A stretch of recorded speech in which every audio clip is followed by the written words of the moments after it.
Hi, I'm Marianne Thorne, here to introduce the Creative Goal Setting program. And this is how I looked in the 1990s after I had created a goal folder to explore my own personal values and priorities. I found it worked like a magnet, attracting into my life the outcomes of the things I wanted to do, be, and have. Friends started asking how to make a goal folder. And then Creative Goal Setting was born. Business executives, athletes, who actually went on to win gold at the Olympics, well-known media personalities and musicians, teachers who then wanted it for their students, and other professionals were using the creative goal setting programs successfully. I was running workshops for corporations, small businesses, associations and smaller groups such as families with their friends in their homes. But rather than using my personal goal folder today to introduce a creative goal setting program, I thought it would be a bit of fun to share the original sample folder I made in the 1990s to use for introducing creative goal setting to thousands of secondary students well into the 2000s. I'll add a radio interview at the end of this video too. It was aired Australia-wide regarding the work I was doing in schools. This was the front cover of Fred's folder, personalised with coloured markers. The first page inside the folder was personalised with markers too. This is where Fred's story begins. On his My Life Plan page, Fred has added a portrait of himself. Although Fred's folder is written for a young male, the process is the same for all of us of any age. The first exercise we do when starting our creative goal setting program results in a sentence that we write at the bottom of this page in our more modern version of the program. You will then write a vision of what you ideally want to be, do and have in your life using the 3 rules of creative goal setting. These same 3 rules apply to the 3 worksheets used throughout the program. The only thing that has changed in the program over the decades is a few names of the 12 areas of life.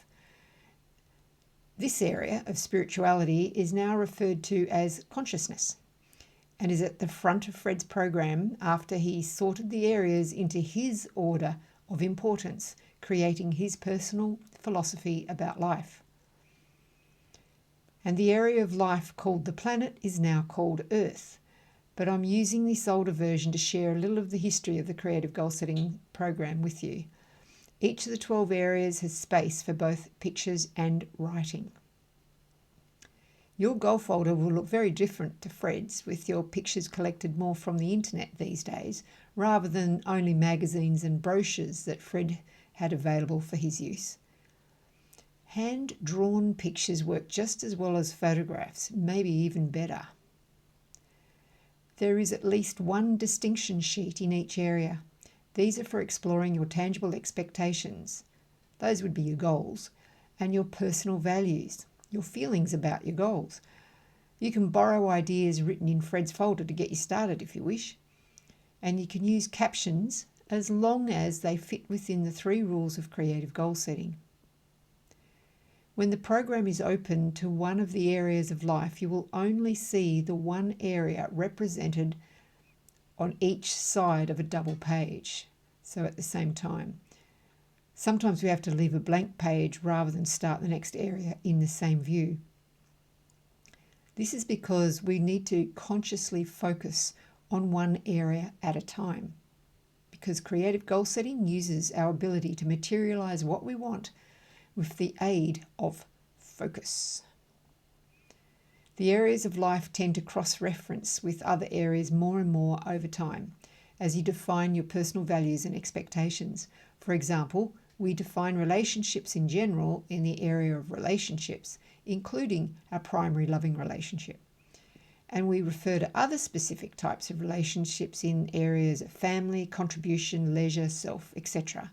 Over time, we want these cross-references to become more congruent, expressing precisely what we want to experience without confusion or any dichotomies that simply confuse and or delay our outcomes. Pictures. How's that old saying go? A picture saves 1,000 words? Something like that. By the way, all the pages are held in clear plastic sleeves to help hold the pasted pictures in place. In the family area, Fred has happy family pictures, but these are not photos of his actual family members. Our creative goal setting programs are not photo albums because we are not setting goals for others as per the third rule. So there are no images of people we know other than our self-portrait at the front of our folder. All these other people are simply modelling our ideal lifestyle, our attitude, and stuff in the way corporations use models to advertise their products and services to us. See how Fred has someone modelling professional cycling for him? That's because Fred wants to win a gold medal cycling, along with other fun pursuits. Here is the third of the 3 worksheets of the Creative Goal Setting program, the thank you letter. Fred has used the thank you letter to get more specific about his cycling goals, which were written in the leisure area of his life because he was still a school student. We now call the career area of life contribution, a more inclusive term. It appears that Fred believed his red Ferrari would materialise as an aspect of his career. Not sure how he came to that idea.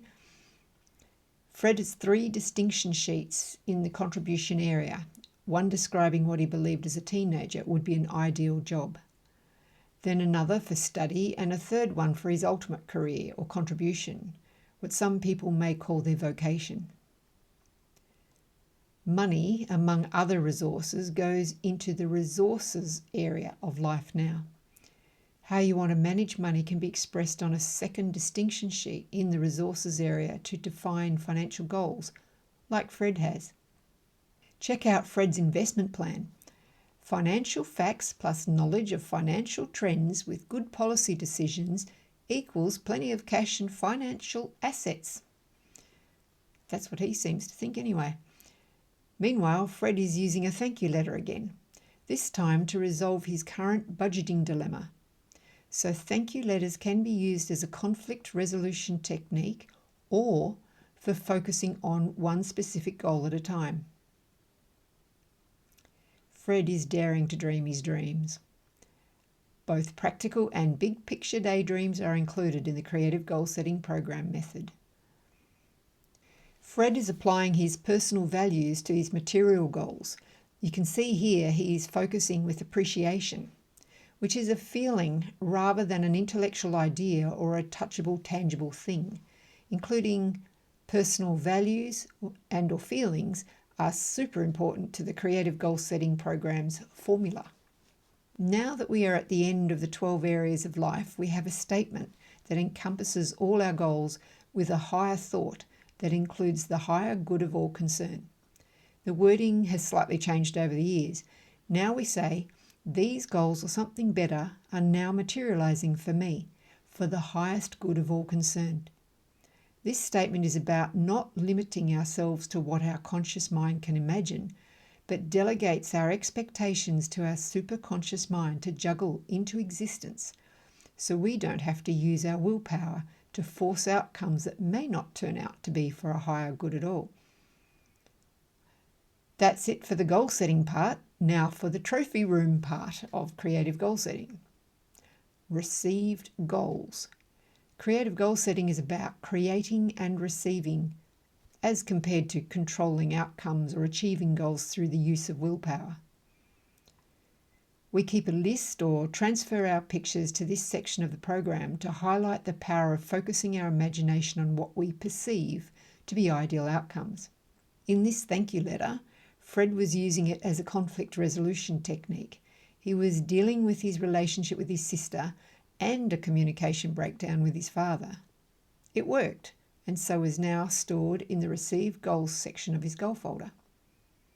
If you haven't already, please download the Creative Goal Setting Program PDF. It's linked in the description of this video.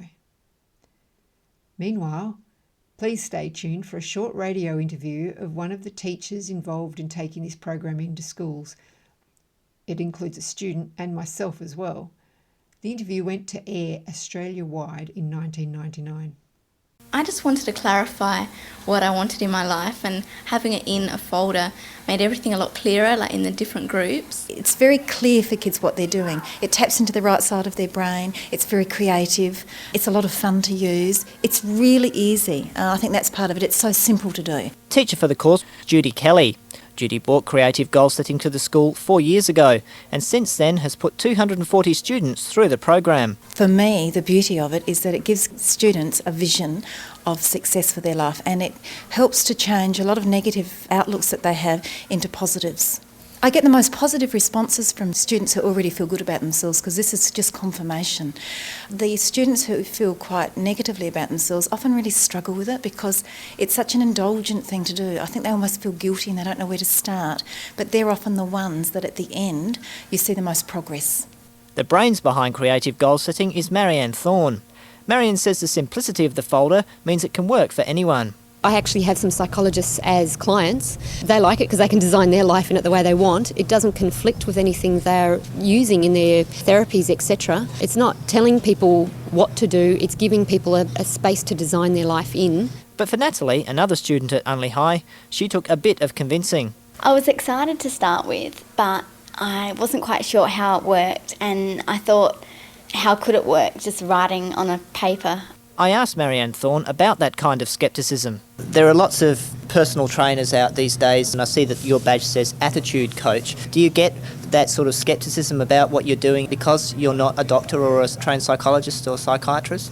That works for me and against me depending on the situation. Anything that's new is going to obviously cause a bit of scepticism. My opinion is, though, it works.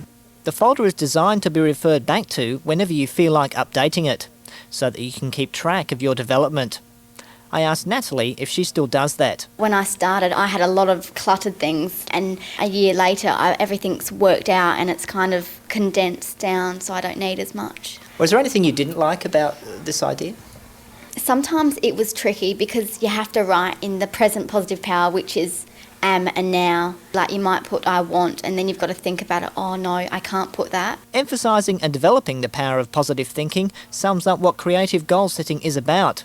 But Marianne Thorne says getting people to write in that style is one of the main problems she has to overcome. A typical example being someone not communicating with a family member, like your father. So a way to fix that without writing about a goal for your father is to turn it around to the positive opposite of someone doesn't talk to me, so the positive is they do talk to me, but I can't write about them, so I have to write I now find ways to talk to them or to communicate with them.